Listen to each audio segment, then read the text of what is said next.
The coat hit the floor of the sheriff's office like a thunderclap. Bessie Easton stood in the center of the room, her needle-calloused fingers trembling not from fear but from barely contained fury, and every man in that cramped, tobacco-stained office turned to stare at her as though she had grown a second head. Sheriff Walt Gruber leaned back in his creaking chair, his thick mustache twitching with something between amusement and contempt. Three of his deputies loitered near the gun rack, arms crossed, the kind of men who had never once taken a woman seriously in all their dusty years on this earth. "Ma'am," Gruber said slowly, drawing the word out like he was speaking to someone very young or very simple, "I told you already. Theodore Crane is a respected businessman in this county. You're a seamstress. Now you go on back to your open the lining," Bessie said. Her voice was low and absolutely steady. Gruber blinked. "I beg your pardon.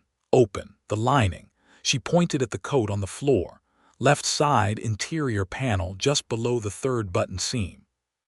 "I stitched it there myself 2 weeks ago because I knew, Sheriff.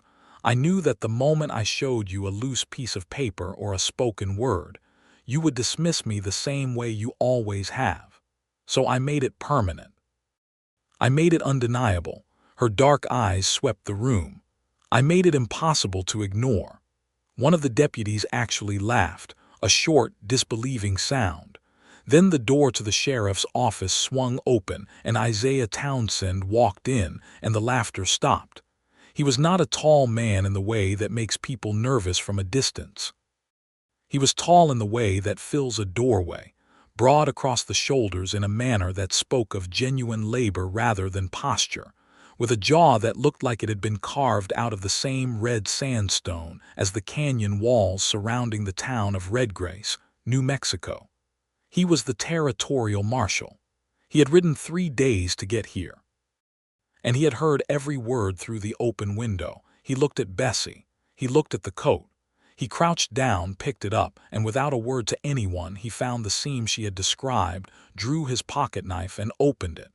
The paper unfolded like a secret that had been waiting years to breathe. Isaiah Townsend read it once, then he read it again. And something happened in his face that the deputies would talk about for years afterward, because that stone jaw went slack, and his eyes moved to Bessie Easton standing there in her plain brown dress with her sewing basket hanging from her elbow. And the expression that crossed his face was not the casual admiration men sometimes offered women as a form of condescension. It was shock, pure, undiluted, deeply humbled shock. "Who are you?" he said. And Bessie Easton, who had been ignored by this town for 3 years, who had sewn their shirts and mended their trousers and quietly watched everything they did and said and tried to hide, lifted her chin and answered, "I am the woman who just solved your case." The town of Redgrace, New Mexico, had been established in 1878 along a dry creek bed that occasionally, during the monsoon season, remembered it was a creek. It sat at the meeting point of 2 wagon routes, which made it useful, and at the base of a copper-colored mesa that made it beautiful in the mornings when the light hit just right, though nobody in Redgrace had much time to appreciate beauty. They were too busy surviving. Bessie Easton had arrived in Redgrace in the spring of 1881, 26 years old, with a second-hand Singer sewing machine in a wooden crate, $43 sewn into the hem of her traveling skirt, a box of French silk thread she had been hoarding since Philadelphia, and a name that meant absolutely nothing to anyone in the territory of New Mexico. She had come because there was no seamstress in Redgrace, and she had learned, through a network of letters exchanged with a Methodist minister's wife named Clara Potts, that the town was growing fast. Miners came through. Ranchers' wives needed their Sunday dresses let out or taken in. The cavalry post 12 miles north needed uniform alterations. There was work here for a woman with skilled hands and a sharp eye, and Bessie Easton had both in abundance. What she had not planned on, though she had suspected it in the abstract way that intelligent people tend to suspect most unpleasant things before they arrive, was how thoroughly invisible she would become. Not invisible in the dangerous sense, not the kind of invisible that gets a woman hurt. The other kind, the kind that is almost worse in its own quiet way, the kind where people look right at you and see only the function you perform. The seamstress, the woman who fixes things. The background figure whose work everyone needs and whose presence everyone forgets the moment she steps out the door. She set up her shop in the front room of a two-room adobe building on Redgrace's Main Street, between the land office and the feed store.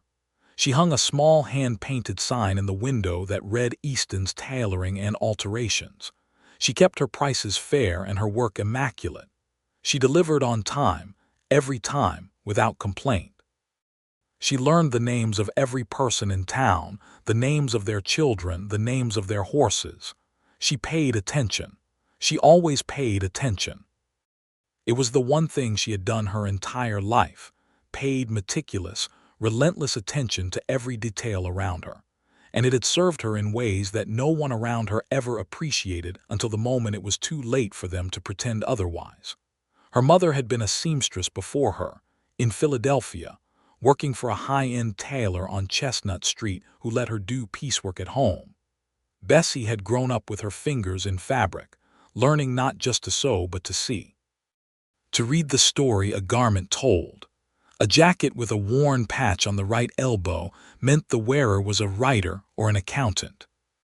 A dress with repeatedly let out seams along the bodice told of a woman who had gained weight not from prosperity but from the slow bloat of grief. A shirt with a button sewn on in a different thread color than the original meant a man who either lived alone or lived with a woman who did not love him enough to match the thread. In Redgrace, this skill became something else entirely. It became intelligence gathering, though Bessie would not have used that phrase. She simply noticed. She could not help it. And what she noticed, in the first several months of her residence in Redgrace, was that Theodore Crane was doing something very wrong. Theodore Crane was the most successful man in Redgrace. He owned the general store, a significant stake in the copper mine 6 miles north, and a controlling interest in the local bank that had been established in 1879, with territorial funds that, according to the incorporation documents Bessie had once glimpsed on the counter of the land office while delivering a repaired waistcoat, had been provided by the federal government as part of an economic development initiative for newly settled territories. He was 51 years old, well-fed, with the kind of confidence that comes not from achievement but from the long-term practice of never being challenged. He wore tailored coats that he had made in Santa Fe, which had initially irritated Bessie on a professional level, but which had, over time, become central to everything. Because Theodore Crane brought his Santa Fe-made coats to Bessie for alterations. He did not ask her to make new ones. He went to Santa Fe for that. But when a seam split, when a button needed replacing, when the lining began to fray, he brought the coat to the invisible seamstress because she was cheap and convenient, and he had never once, in the 3 years she had served him, thought to wonder what she might notice while she worked. Bessie noticed everything. She noticed the first time she opened the lining of his winter coat to restitch a torn seam that the interior panel had been modified from its original construction. The original Santa Fe tailor had used a standard interlining of coarse cotton flannel, but someone had opened that lining and replaced a section of it with something thicker, stiffer, something that rustled faintly under her fingers in a way that cotton flannel did not. She did not react. She fixed the seam. She closed the lining. She returned the coat, took her payment, and said nothing. But she went home that evening and sat at her sewing table for a very long time, thinking. Over the following weeks, she began to remember things she had filed away without fully understanding their significance. The argument she had overheard through her open window between Theodore Crane and a man she did not recognize. Something about land surveys and names that should not be on documents. The nervous young clerk at the land office, Josiah Pratt, who had come to her 3 times in 1 month to have his shirts repaired, which meant he was wearing them through quickly, which meant he was sweating heavily at work, which meant stress far beyond the ordinary administrative anxiety of land recording. The 3 Navajo men who had come to town in the fall with a territorial agent, who had left looking not just disappointed but afraid, in the particular flattened way that people look when they have just discovered that the injustice done to them is not going to be corrected, because the very men responsible for correcting it are the ones who committed it. Bessie had seen all of this. She had said nothing to anyone because she had no proof, and because she had learned very early in her life that a woman with a theory and no evidence is called hysterical, while a man with the same theory and no evidence is called perceptive. She needed something irrefutable. She needed something that could not be dismissed.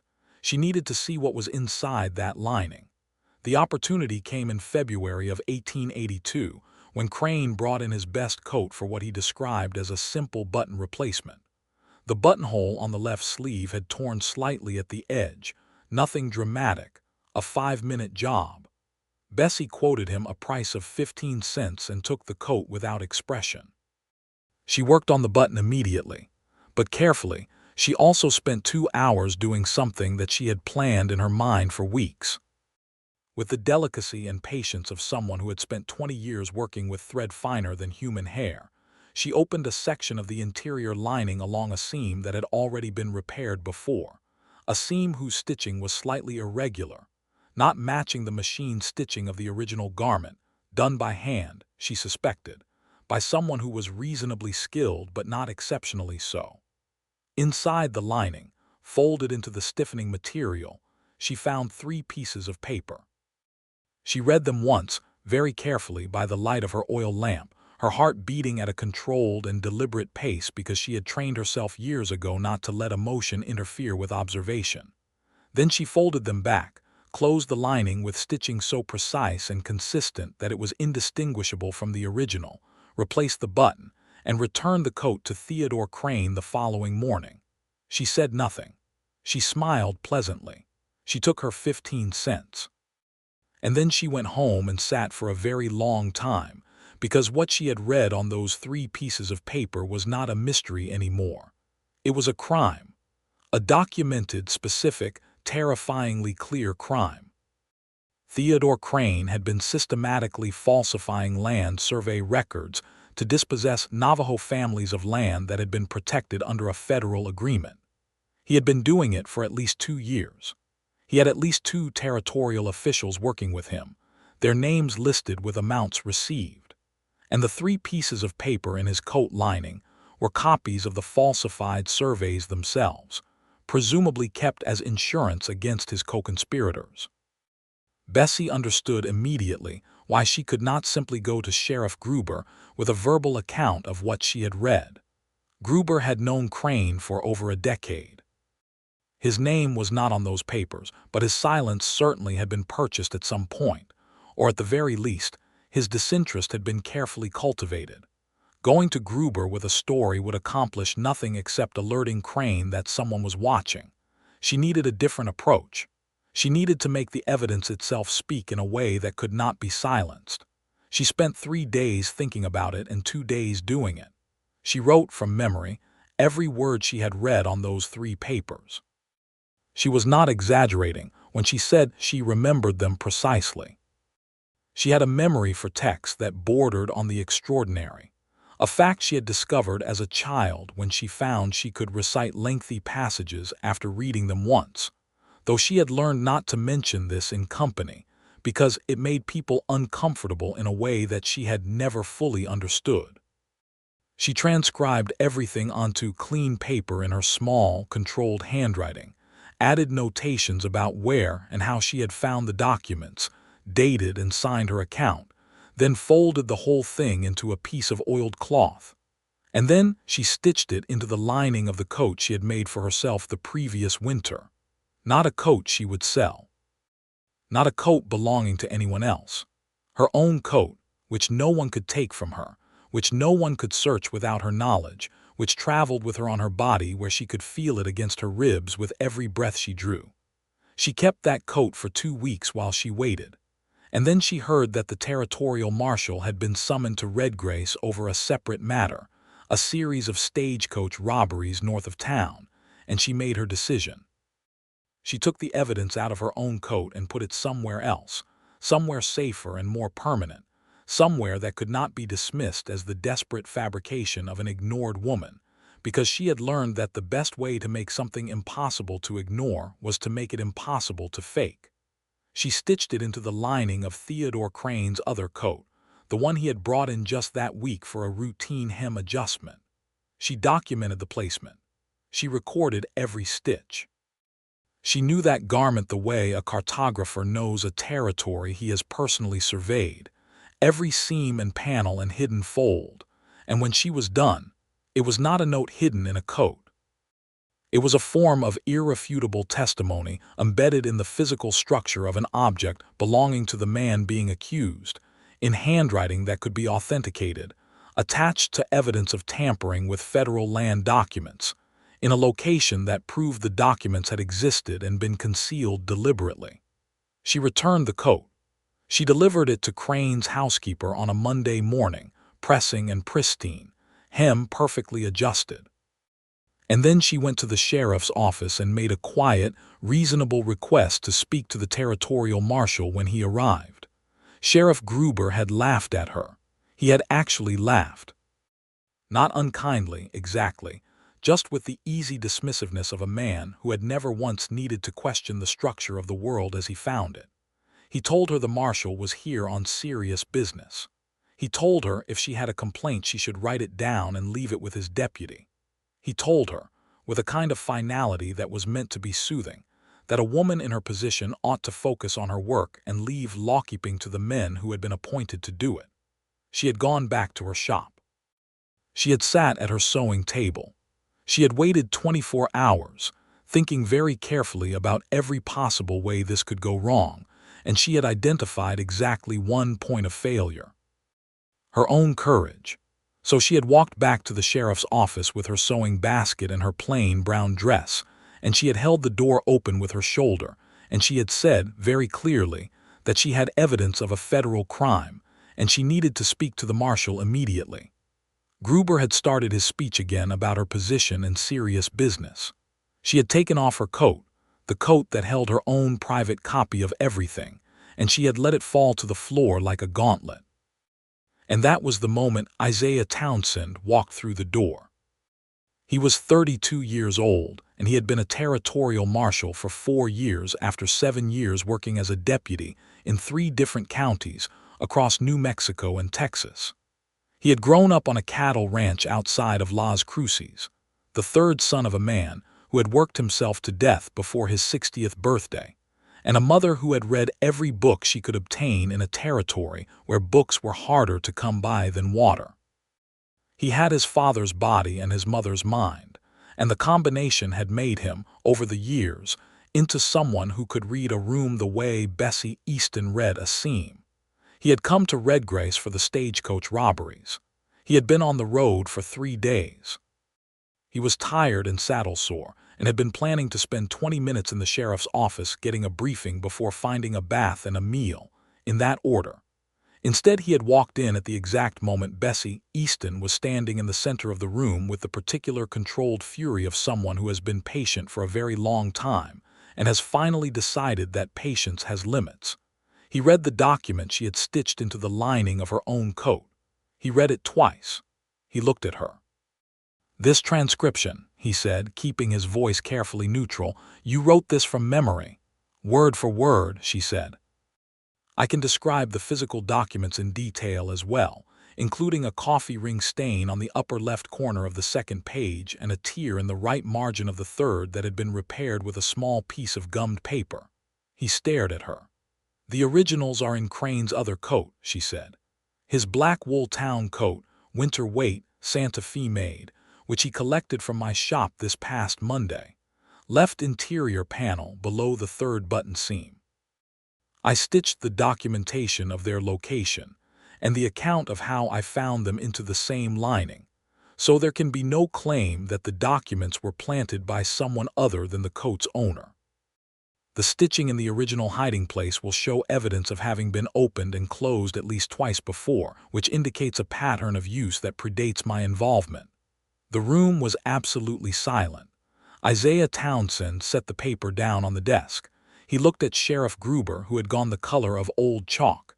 He looked at the deputies, who were suddenly finding the floorboards very interesting. He looked back at Bessie Easton. "Marshal Townsend," Gruber started. "You're going to want to be quiet right now, Sheriff," Isaiah said, without looking at him. To Bessie, he said, "Ma'am, would you be willing to accompany me to locate this coat?" "I have been waiting for someone to ask me that for 2 weeks," she said. They walked out of the sheriff's office into the cold February afternoon, and Isaiah Townsend matched his stride to hers without thinking about it. And Bessie Easton was so startled by this small, unconscious courtesy that she nearly missed her footing on the steps. Theodore Crane was not at home when they knocked. His housekeeper, a stout German woman named Frieda, who had worked for him for 8 years and who had, Bessie suspected, very mixed feelings about her employer, opened the door and looked at the marshal's badge and then at Bessie, and something in her expression shifted. "His coats are in the front bedroom wardrobe," Frieda said before anyone asked her anything. "I have not touched the inside of any of them, I do not sew." The coat was exactly where Bessie had predicted. Isaiah held it while she found the seam, opened it with a borrowed needle and her own scissors from her sewing basket, and carefully extracted the folded papers. He unfolded them. He read them. His jaw tightened in a way that Bessie had already learned, in the 45 minutes since she had met him, was his particular tell for suppressed anger. "These are federal land survey records," he said. "Falsified federal land survey records," Bessie corrected. "If you compare the land descriptions on those pages to the original survey records held at the Territorial Land Office in Santa Fe, you'll find that these versions have altered boundary coordinates in 3 specific locations to exclude areas that were granted to Navajo families under the 1868 treaty agreements. The alterations are subtle. They would look legitimate to anyone who was not comparing them directly to the originals." Isaiah looked at her over the papers. "And you figured this out how?" "I read the originals once 3 years ago when the territorial agent visited Redgrace and left them on the counter of the land office while I was delivering a repaired waistcoat." "I have a very good memory." There was a long pause. "A very good memory," he repeated. "Exceptional, if I'm being honest." Something moved in his face. It was not the shock from before. It was something different, something more curious, more careful, like a man who has been traveling a flat and predictable landscape and has just come over a rise to find mountains he did not know existed. "Miss Easton," he said, "I'm going to need you to tell me everything." They spent 4 hours in the parlor of Frieda's kitchen, because Frieda had decided that they should have coffee and a place to sit, and had provided both with the quiet authority of a woman who had made these decisions about her kitchen for decades and was not about to stop now. Frieda herself sat in the corner and knitted and did not look at them and did not appear to be listening, and therefore heard every single word. Bessie told Isaiah everything, all of it. Starting from the first time she had felt the modified lining of Crane's coat and followed the thread of it backward and forward through 3 years of careful observation. She told him about Josiah Pratt's stress sweating. She told him about the Navajo men who had come to town looking frightened. She told him about the argument she had overheard through her window, and she described the unidentified man's voice and clothing with enough specificity that Isaiah recognized, from her description, a territorial official named Gerald Webb who was based in Santa Fe, and who, Isaiah told her with controlled and careful restraint, had been the subject of informal complaints for the past 18 months that had never quite accumulated enough evidence to pursue. "They have now," Bessie said. Isaiah looked at her across the kitchen table for a moment that stretched long enough to become something else entirely, not a professional assessment anymore, but something more personal, more direct. "You have been sitting on this information for 2 weeks," he said. "I was waiting for someone with the authority and the inclination to act on it. You could have sent a letter to the territorial office." "I could have," she agreed. and it would have arrived on the desk of someone who would have passed it to someone who would have filed it in a drawer next to all the other letters from unimportant people in small towns. I needed someone present, someone I could look in the eyes. She held his gaze steadily. I needed to know if the person receiving this information was actually going to do something with it. And, he said, "You opened the lining of that coat before anyone in the room told you to," she said. "You made up your own mind. That told me what I needed to know." Another silence. Outside the kitchen window, the afternoon light was going golden against the mesa, and somewhere down the street a dog was barking with the cheerful meaninglessness of a dog that has nothing important to say. "I'm going to have to arrest Crane tonight," Isaiah said, "before he figures out that someone has been in his coat." "He brings his coats to me regularly," Bessie said. "He doesn't examine the linings himself. I estimate you have until Thursday at the earliest before he has reason to suspect anything. I'd rather move tonight." "Then move tonight." He stood up, and the motion was so sudden and decided that Frieda looked up from her knitting for the first time in 2 hours. Isaiah paused, looked at Bessie, and said something that she would replay in her memory for a very long time afterward, in the way that certain sentences plant themselves in you before you fully understand why. "Will you be all right if you stay in town while I ride to get my deputies?" It was not a dramatic thing to say. It was a practical question.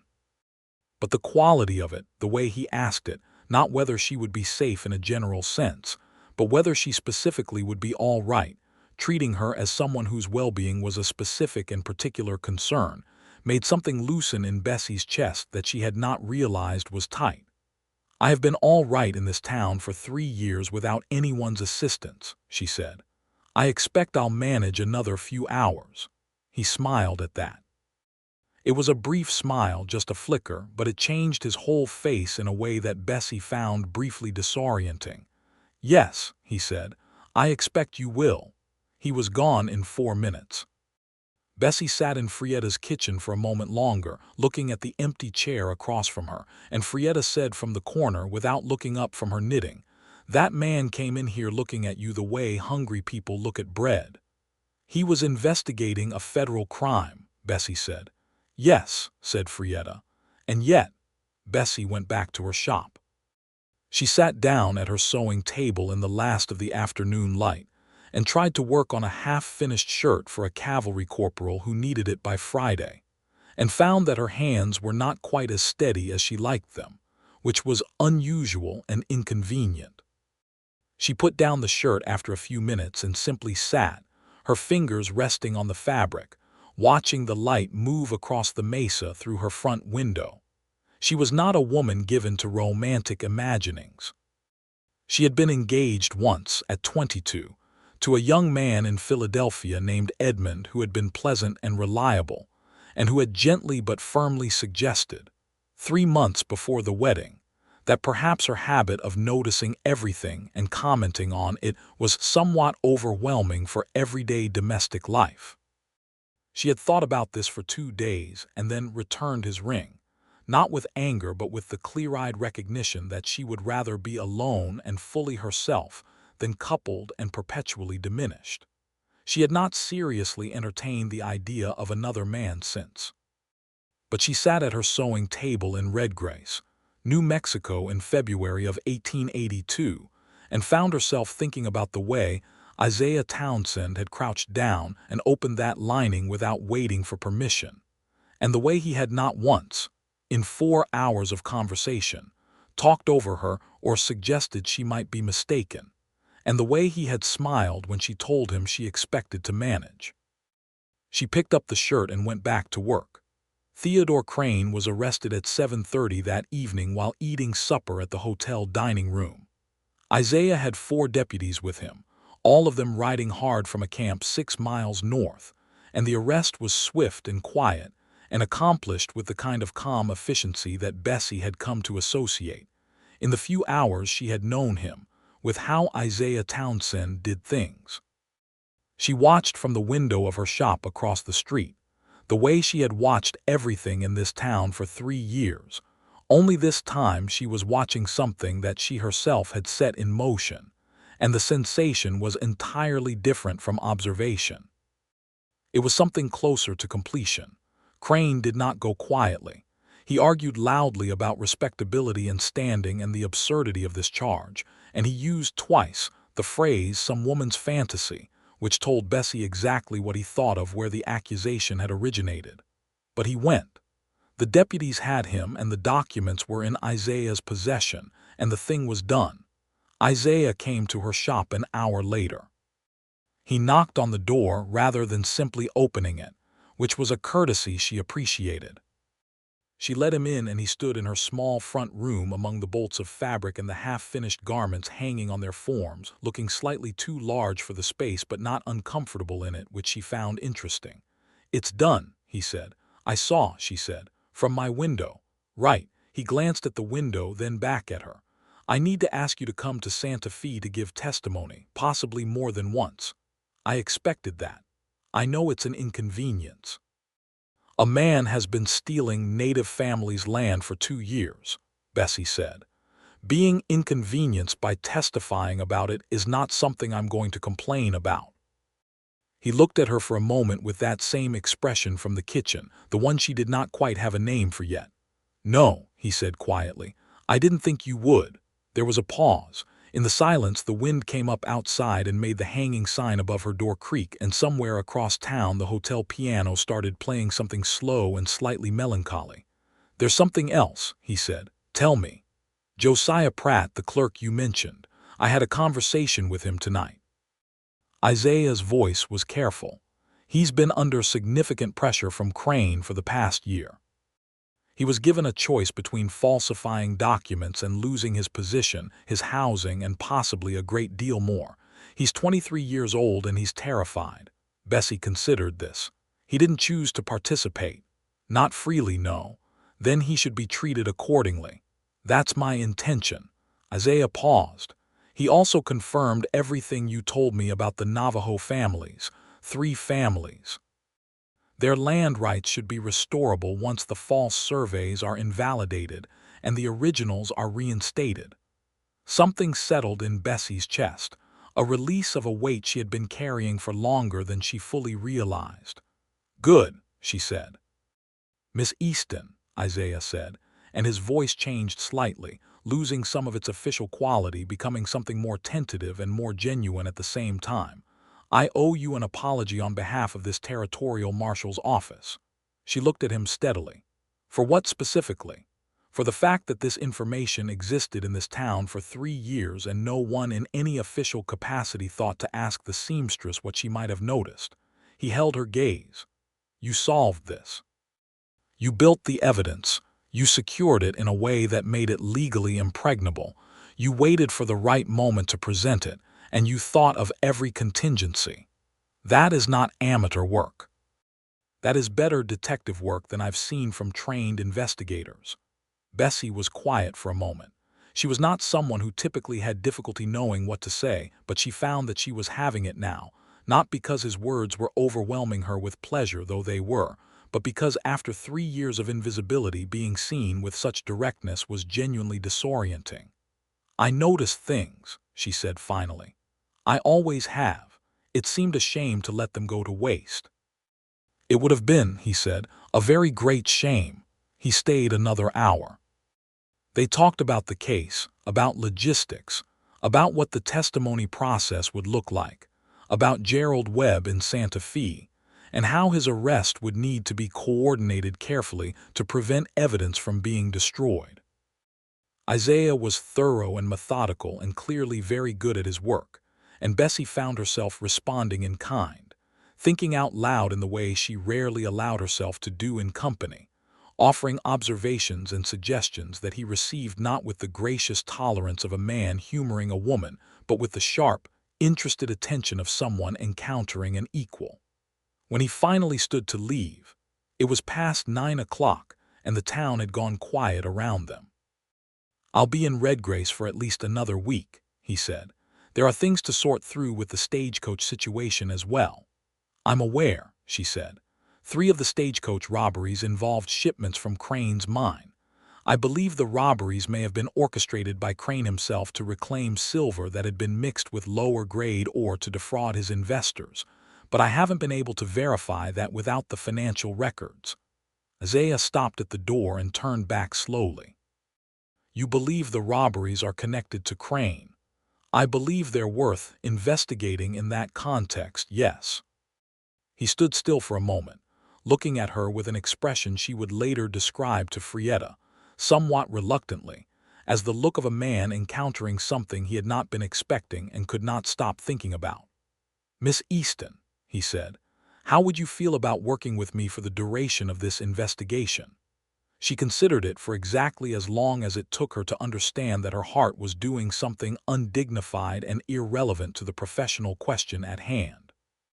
"I expect I would feel favorably about that," she said.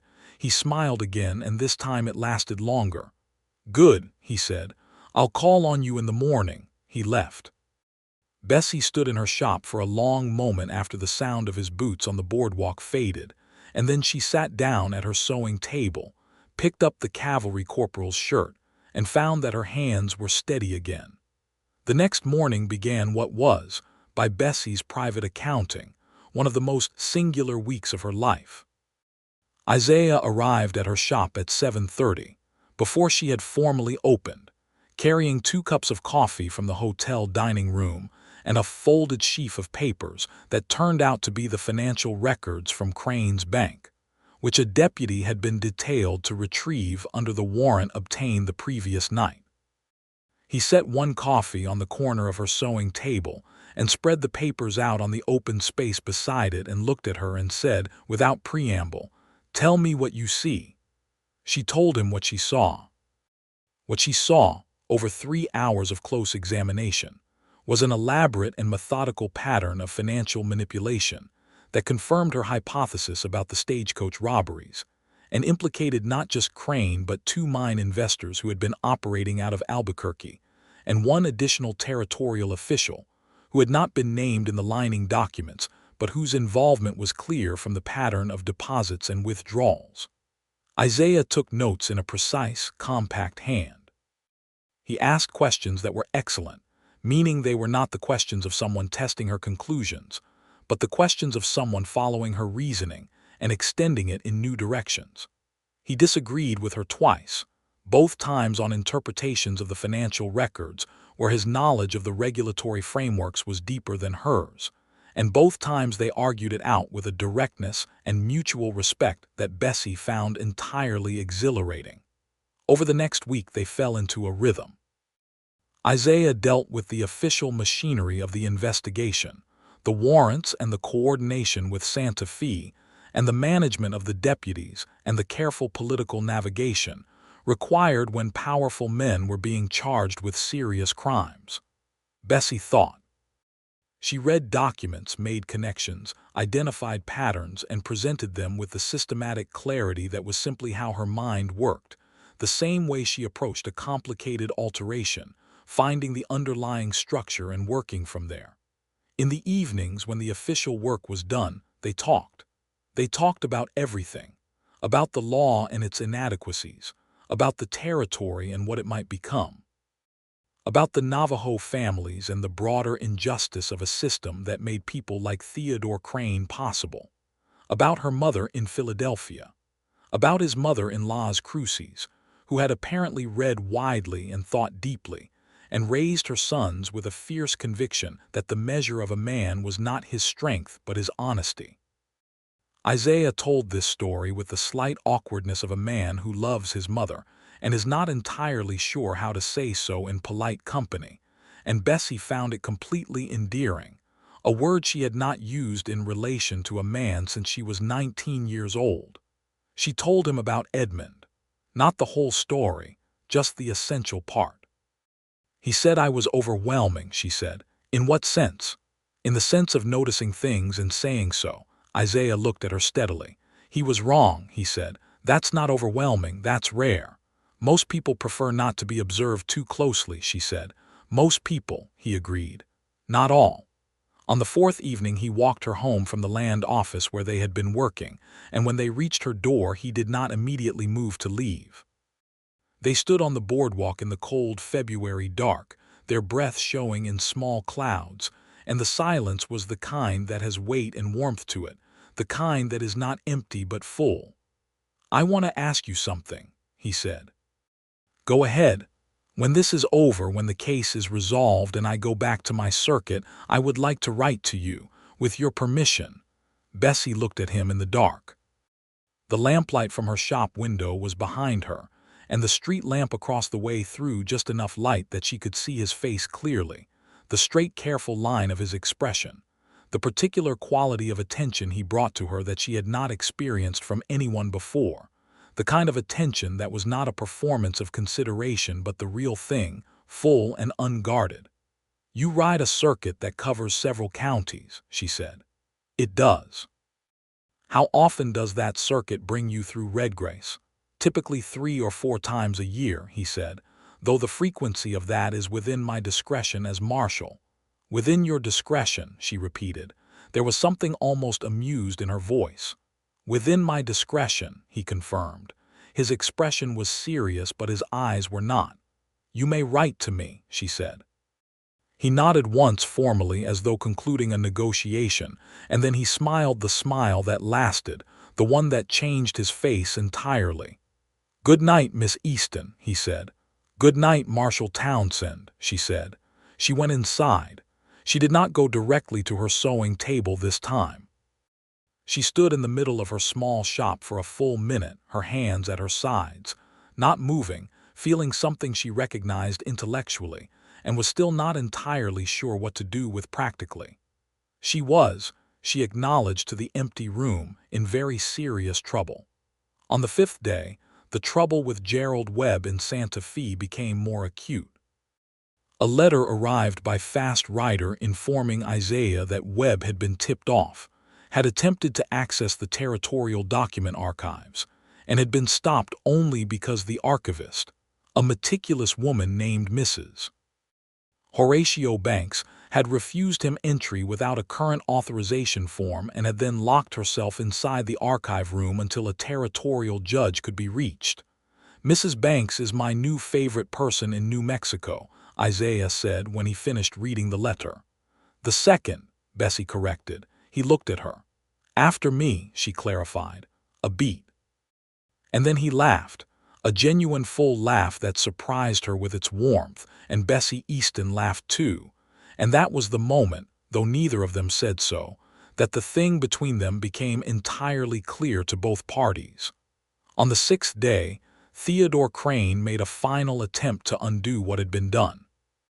He sent a messenger to Bessie's shop, a young boy with a folded note that read, in Crane's heavy-handed script, that she should consider carefully the consequences of continuing to pursue this matter, that the town of Redgrace depended on his generosity in ways she might not fully appreciate, and that women who made themselves enemies of powerful men tended to find life in a frontier town considerably more difficult than it needed to be. Bessie read the note. She folded it very neatly. She took it to Isaiah. He read it. His jaw set in that particular way. He looked at Bessie. "Are you frightened?" he asked. "No," she said. "You're sure?" She looked at him directly. "Theodore Crane has relied for years on the fact that this town does not take me seriously," she said. "He has made exactly the same mistake that everyone else here made. He thinks that because he never paid attention to me, I was not paying attention to him. His note is the last act of a man who has run out of useful options. He is not dangerous to me. He is desperate. Those are very different things." Isaiah studied her face for a long moment. "You're right," he said. "I know," she said. That afternoon Isaiah had Crane moved to a more secure holding arrangement, and the threat was formally logged. By the evening the situation had settled and they sat in the back room of the land office again, working through the last of the financial documents, and at some point Bessie looked up from a page of numbers and found Isaiah watching her with an expression that he did not immediately rearrange when she noticed it. "What?" she said. "Nothing," he said. "I'm thinking." "About the documents?" "No," he said. She held his gaze for a moment. "Isaiah," she said, and it was the first time she had used his given name and they both noticed it. "Bessie," he said, and it was the first time he had used hers, and they both noticed that too. The air in the back room of the land office became very still. "I would like to say something," he said, and his voice had lost its professional quality entirely and was simply his voice, quiet and direct and entirely sincere. "Then say it," she said. "I have been working in the law for 11 years, he said. "I have met a great many people in that time, interesting people, capable people, people whose judgment I trust and whose company I value. I have never met anyone like you. I want to say that plainly, without embellishment, and without any ulterior motive except that it is true and you deserve to hear it. I think you are the most remarkable person I have ever encountered, and I think that has very little to do with what you found in those coat linings and very much to do with everything else." Bessie was quiet for a moment. Outside, the wind moved through Redgrace in the particular mournful way it did in the evenings when the temperature dropped fast and the town pulled in on itself. "You've known me for 6 days, she said. "I have," he agreed. 6 days. "And I think if I had 6 more weeks or 6 more months, I would think the same thing, but perhaps with more evidence to support it." She looked at him for a long moment. She had spent 3 years in this town being invisible, being the background figure, being the seamstress who fixed things and was forgotten afterward. She had made a kind of peace with that, or thought she had. She had told herself that she preferred it, that being ignored gave her freedom to observe, that her invisibility was an advantage. And in some ways that had been true. But sitting across from Isaiah Townsend in the back room of the Redgrace land office, being looked at with that particular quality of attention, full and unguarded and completely sincere, Bessie understood that what she had made peace with was not the condition she actually wanted. What she had made peace with was the absence of something she had stopped believing was available to her. "I think," she said carefully, "that if you were to call on me when your circuit brings you back through Redgrace, I would be very glad of it." Something eased in his expression. It was small but significant. "I think," he said, "that my circuit may bring me through Redgrace with somewhat greater frequency than it has in the past." "Within your discretion," she said. "Within my discretion," he said. The 7th day brought the arrival of 2 federal agents from Santa Fe, sent to accompany the transfer of Crane and the documents to the territorial capital. They were efficient, impersonal men who treated the case with professional briskness and treated Bessie with the automatic mild condescension of officials who had not been present at the beginning and therefore did not fully understand who they were dealing with.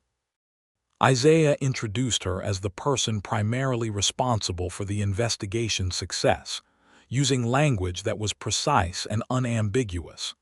Miss Easton identified the crime, built the evidentiary record, secured it in a legally admissible form, and directed law enforcement to its location. The federal agents looked mildly surprised and mildly unconvinced, the way men often did when that kind of statement was made about a woman, but the documents were the documents, and the evidence was the evidence, and their personal comfort with the source of it was, as Isaiah said quietly to Bessie afterward, not particularly relevant. Crane was transferred on a Tuesday morning. He walked past Bessie's shop on the way to the waiting wagon, escorted by deputies, and he looked at her as he passed, and what was in his face was not quite the hatred she might have expected but something more complicated, the specific humiliation of a man who had been undone by someone he had considered beneath his notice, who was only now beginning to understand the full extent of his miscalculation. Bessie watched him go from her doorway, her arms folded, her face neutral. She felt nothing toward him that was personal. She felt the cold satisfaction of a thing correctly done, and behind it, quieter and more enduring, the particular relief of knowing that 3 Navajo families would get their land back. Afterward, she went inside and opened her shop and sewed 4 buttonholes on a rancher's wife's church dress, and the day went on. Isaiah came to say goodbye that afternoon. He would ride with the prisoner escort to Santa Fe and remain there for the better part of 2 weeks to provide testimony and coordinate the broader investigation.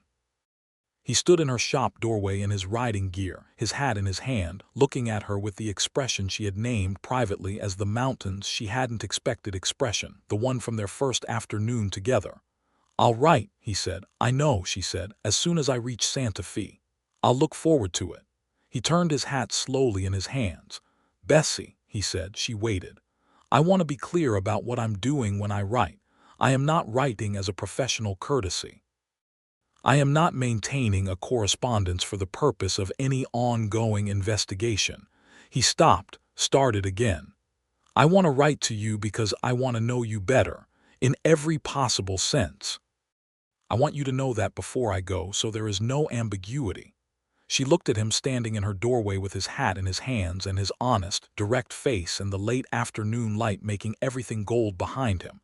And she thought about Edmund and the ring she had returned and the 3 years of invisibility and the coat that had hit the floor like a gauntlet, and she said very simply, "There is no ambiguity, Isaiah." He smiled the lasting smile. "Good," he said. "Then I'll write." He left. Bessie watched from her window until the riders turned the corner at the end of the main street, and then she went back to her sewing, and this time her hands were perfectly steady. He wrote from Santa Fe on the 3rd day after his arrival, a letter of 4 close-written pages that covered the progress of the case, the formal charging of Gerald Webb, the preliminary interviews with the territorial judge, and the response of the Federal Land Office in Washington when informed of the falsified surveys. The official portions took up perhaps 2 of the pages. The other 2 were not official, and they were, Bessie thought, rereading them by lamplight that evening, the work of a man who wrote the way he spoke, directly and honestly and without ornament, which made the things he said about her twice as effective as they might have been if dressed in elaborate language. She wrote back the next morning on 4 pages of her own, covering similar ground in her precise small handwriting, and the weeks that followed settled into a correspondence that was, she recognized, unlike anything she had experienced before in her life. They argued about territorial politics. They exchanged observations about the cases they were separately encountering, Isaiah through his official work and Bessie through the steady stream of information that flowed through her shop. He sent her a book about the legal history of land rights in the Southwest. She sent him a detailed theory about a pattern of land fraud she had identified in the county records that turned out, 3 weeks later, to be entirely correct. When he rode back into Redgrace in April, 8 weeks after his departure, she was standing in the doorway of her shop watching the street in the cool morning air, and she saw him come around the corner before he saw her, and she had a moment to observe him unguarded, the way he sat a horse, easy and settled, the way he looked at the street as he came into it, reading it the way she read a room. And she understood with the quiet certainty of something that has been decided below the level of conscious thought that she had been waiting for him. He saw her, and his horse slowed without any visible signal. He rode directly to her doorway and swung down and tied his horse at the post, and when he looked at her there was something different in it from before, something that had been built by 8 weeks of letters, a familiarity and a depth that the 6 days of the investigation had only begun. "You look well," he said. "You look tired," she said. "I am tired," he said. "I have been on the road for 4 days. "Come in," she said. "I'll make coffee." He came in.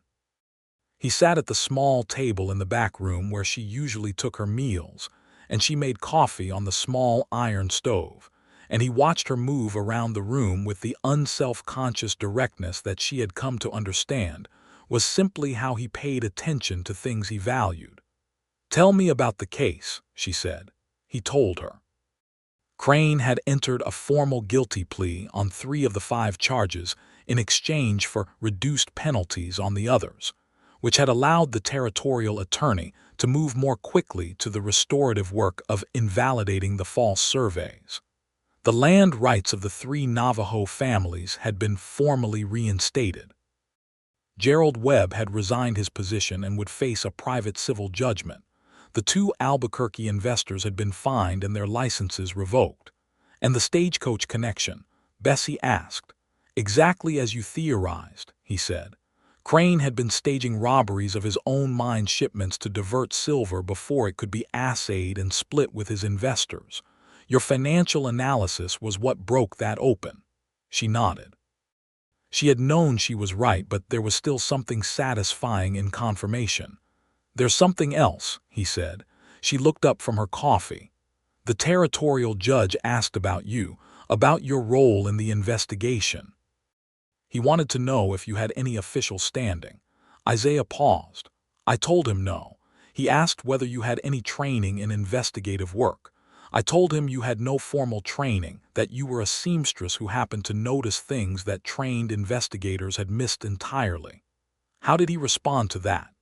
He said that the territory of New Mexico was apparently in the business of wasting exceptional resources, Isaiah said, and that if I had any interest in maintaining a professional relationship with you in a formal capacity, he would support an arrangement of that kind. Bessie set her coffee cup down carefully. He said that, she said. He said it in more official language, Isaiah said, but that was the substance. She was quiet for a moment, thinking about this with the part of her mind that always thought about things systematically before allowing herself to feel them. What kind of arrangement, she said. That would depend, he said, on a number of factors that are perhaps not strictly professional in nature. She looked at him across the table, this man who had come back to Redgrace 4 days ahead of schedule and ridden directly to her door. Isaiah, she said. Bessie, he said, are you asking me something? He looked at her for a moment, and then he set his own cup down and folded his hands on the table and looked at her the way he looked at things when he was being completely, absolutely direct. I have been thinking about what I want to say for approximately 6 weeks, he said. I had several versions prepared. Most of them were inadequate. He paused. I am 32 years old and I have been on my own for long enough to have developed reasonably fixed ideas about what kind of life I want. Most of those ideas have been significantly revised since February. She waited. I am not a man who does things by halves, he said. When I ride into something, I ride in. So I want to say plainly that what I have been doing in these 8 weeks of letters is falling in love with you, and that I came back to Redgrace 4 days early because I did not want to wait 4 more days to see you, and that I would like, if you are willing, to find out what a future with you looks like. The room was quiet. Somewhere out on the street, a horse went by at a walk, hooves deliberate on the packed earth, and the wind moved through the gap under the door and lifted a corner of the fabric on the table.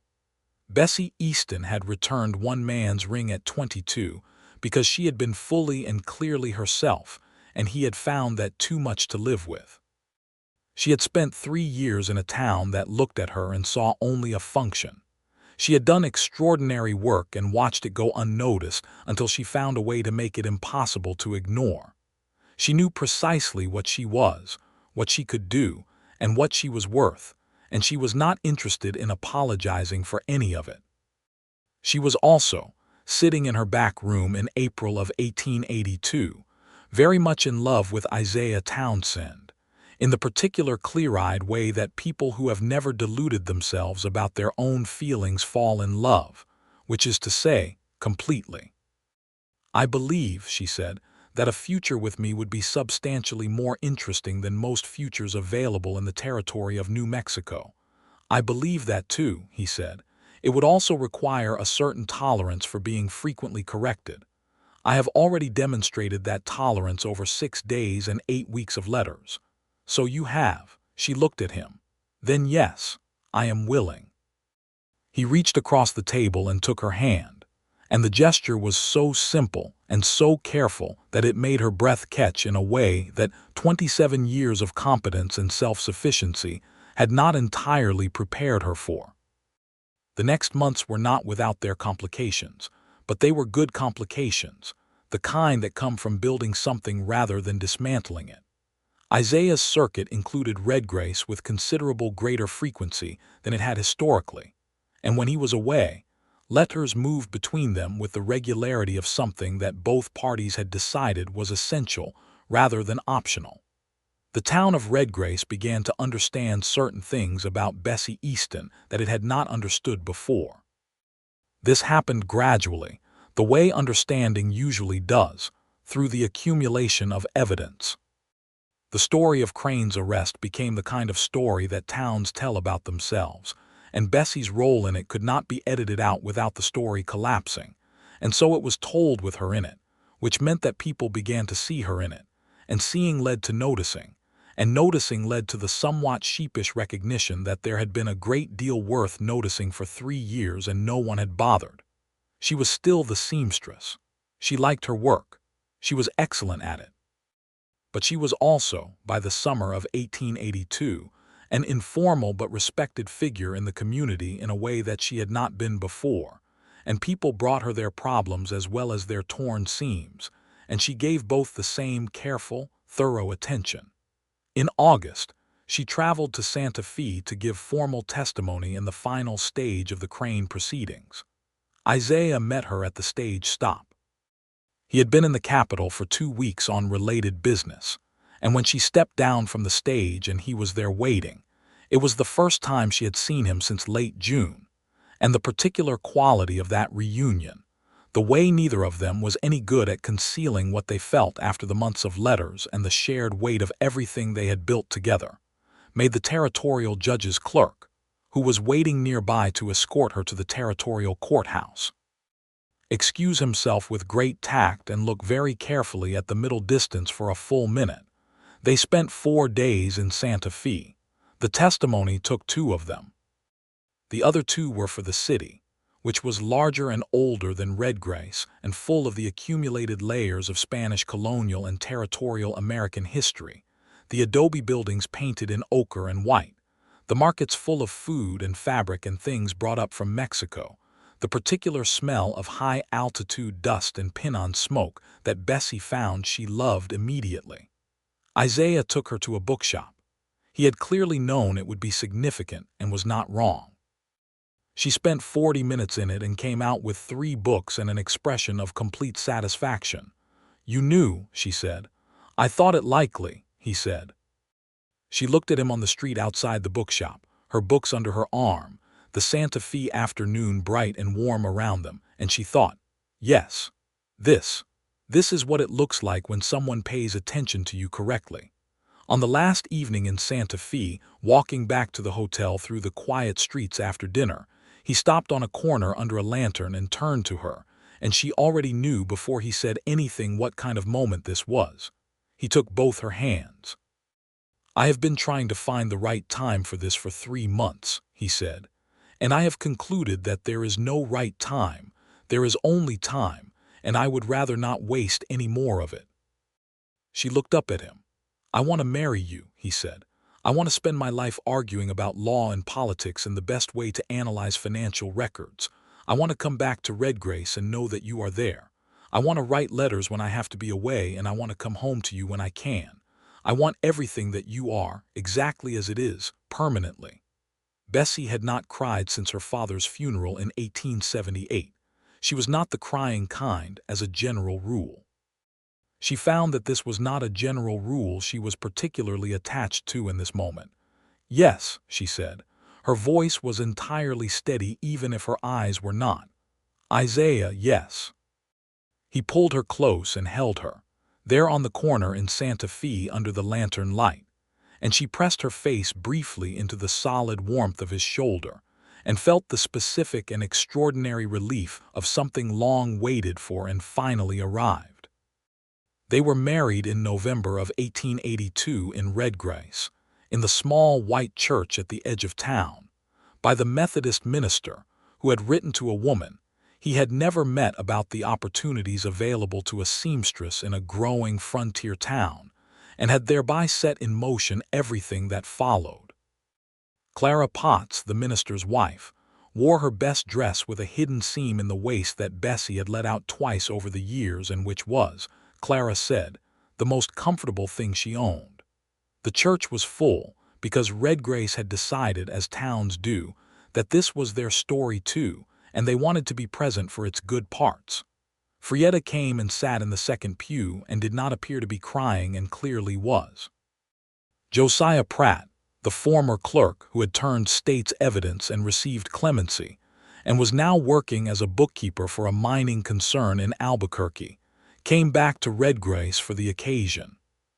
He shook Isaiah's hand and then Bessie's and said to her, with the slightly demolished sincerity of a young man who has been through something genuinely terrible and come out the other side, "You saved my life too. I want you to know I'm aware of that." "You told the truth when it mattered," Bessie said. "That's yours, not mine." Isaiah stood beside her at the altar in a dark coat that she had made herself, cut from a bolt of fine wool she had ordered from Santa Fe, with a lining she had stitched with particular care and attention. And if there was a small piece of folded paper inside that lining, it was nothing incriminating. It was a note in her handwriting that said only, "I notice everything about you, and I love all of it."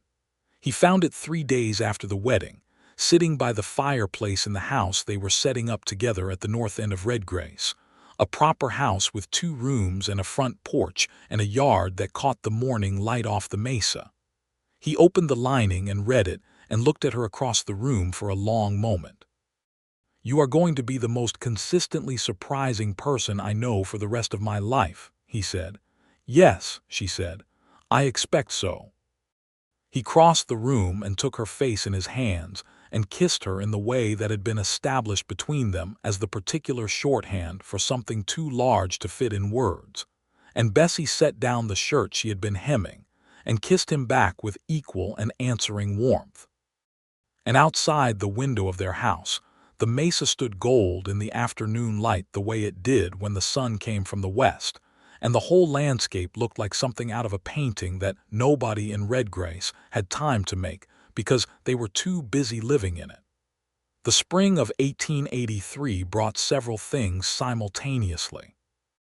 It brought the final resolution of the Crane case, the last of the legal proceedings concluded, the appeals exhausted, the judgments formalized. The 3 Navajo families received documentation of their restored land rights, and Isaiah rode out personally to deliver that documentation rather than sending a deputy, because he felt that some things should be done in person. Bessie had written the accompanying letter on behalf of the territorial marshal's office, and the territorial judge had read it before it was sent and added his own signature without changing a word of it. It brought a formal appointment from the territorial government, on the recommendation of the territorial judge, and with the endorsement of the Federal Land Office, naming Bessie Easton Townsend as a consultant investigator to the New Mexico Territorial Marshal's Office, with particular responsibility for document analysis and case development. The appointment came with a modest formal stipend and a great deal of informal skepticism from several quarters, both of which Bessie received with equal equanimity. It brought, in late April, the news that she was expecting a child. She told Isaiah on a Tuesday evening after dinner, sitting across from him at the table where they had spent the year continuing to argue productively about law and politics and financial records and everything else that interested them. She told him simply and directly, the way she told him everything, watching his face as she spoke. The expression that crossed his face was something she had not seen from him before. Not the shock from the sheriff's office, not the mountains. She hadn't expected expression from the investigation, not the particular warmth of the letters or the directness of Santa Fe. Something entirely new and entirely unguarded, something that had no reference point in the vocabulary of professional admiration or romantic regard or even the deep, steady love they had built over the past year. It was all simple and complete. He was quiet for a long moment. "A baby," he said. "In October, I estimate," she said. "I've been watching the symptoms for 3 weeks to be sure." "Of course you have," he said softly. He reached across the table and took her hand. "Bessie." "Isaiah," she said. He laughed, slightly shakily, in the way of someone who has just been presented with happiness that is larger than anticipated. The summer of 1883 was warm and full. Bessie continued her sewing work, continued her consultancy work, which she found she could do most of from her shop and by correspondence, and continued paying attention to everything, which she had never stopped doing and never would. The shop expanded slightly. She took on a young Navajo woman named Alina, 18 years old and extraordinarily gifted with a needle, as an apprentice. Alina's English was fluent, and her Spanish was better than Bessie's, and she learned from Bessie not just sewing, but the habit of observation that Bessie had turned into something more than a habit. They worked well together, with the mutual respect of two people who recognize competence in each other across every difference of background and circumstance. Isaiah was in and out of Redgrace through the summer, his circuit demanding more time than either of them liked, though the correspondence continued, and the time in between his visits had taken on the specific quality of time spent constructively rather than time spent waiting. Bessie was not a woman who waited passively for anything, and she had a great deal to occupy her. But she also had come to understand that the particular note of his boots on the porch steps when he came home, and the particular way the rooms changed when he was in them, were things she valued in a way that had nothing to do with productivity or independence. She missed him when he was gone. She was entirely herself when he was gone. Both things were true, and she had stopped finding them contradictory. In late September, with the birth expected within weeks, Isaiah arranged to remain in Redgrace for an extended period, and he spent the weeks rebuilding the back room of their house into a proper nursery, with the methodical care of a man who wanted to do something useful with his anxiety. He did an excellent job. Bessie told him so, and he looked quietly pleased in the way of someone who had needed to hear it. Their son was born on the 14th of October, 1883, in the front bedroom of the house on the north end of Redgrace, delivered by the doctor who came out from the county seat, and by Clara Potts, who had decided her presence was necessary and had been correct. Isaiah was in the house throughout, somewhere behind the door, in the particular contained state of a man who is accustomed to managing crises, and is discovering that certain crises are not manageable by anything except endurance. They named the boy Thomas, for Isaiah's father and for no other reason. He was a perfectly healthy and extremely opinionated infant from the first hour, which Bessie found entirely relatable. Isaiah held Thomas for the first time with the careful deliberateness of a man who has never held anything so significant before. He looked at the small face with the same quality of attention he brought to everything he truly valued, full and unguarded and completely present, and Bessie watched him from the pillow and thought, This is the whole life. This is all of it right here in this room. He looks like you, Isaiah said. He looks like a person who has opinions, Bessie said. Also like you, Isaiah said. She laughed softly because she was tired, and because he was right. The years that followed were full in the way that full lives are, not without difficulty, not without the ordinary griefs and complications of frontier existence, but substantially weighted toward the good. Isaiah rose steadily in the territorial law enforcement structure, eventually taking a senior position in the territorial capital that allowed him to base himself in Redgrace with periodic travel rather than the reverse. Bessie's consultancy work grew in scope and reputation, and she developed a specialty in document analysis and financial fraud investigation that eventually brought cases from 3 territories. She hired a full-time seamstress to manage the shop while she took on more consultancy work, and then she hired Alina, who had become genuinely excellent over 2 years of apprenticeship, as the shop's primary manager, which freed Bessie's time for work that engaged her fully. Alina, who had grown up watching injustice operate through paperwork, became Bessie's most committed student. She learned to read the same patterns in documents that Bessie had taught herself to see, and she brought to it an additional layer of understanding rooted in her own community's experience of those patterns. Together they built a practice of investigation that was quiet, thorough, and remarkably effective, the kind of work that powerful men consistently underestimated right up until the moment they discovered they had already been caught. Thomas was 3 years old when his sister was born, a girl they named Alice, and she was 2 when her younger brother James arrived. The house on the north end of Redgrace had been extended twice by then, the nursery room expanding into a proper wing with 2 bedrooms and a second fireplace. And Isaiah had built a proper study for Bessie with shelves for the books that had accumulated over the years into a collection that was, by the standards of the New Mexico Territory in the mid-1880s, extraordinary. The shelf that she valued most held no books.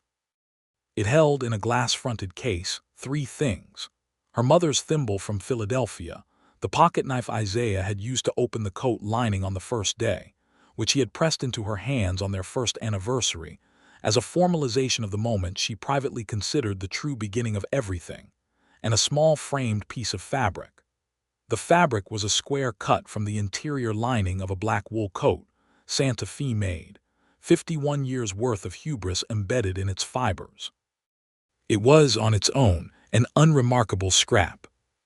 But around its edges, in Bessie's precise and immaculate stitching, ran the words she had chosen when Isaiah asked her what she wanted to remember from the day in the sheriff's office when everything changed.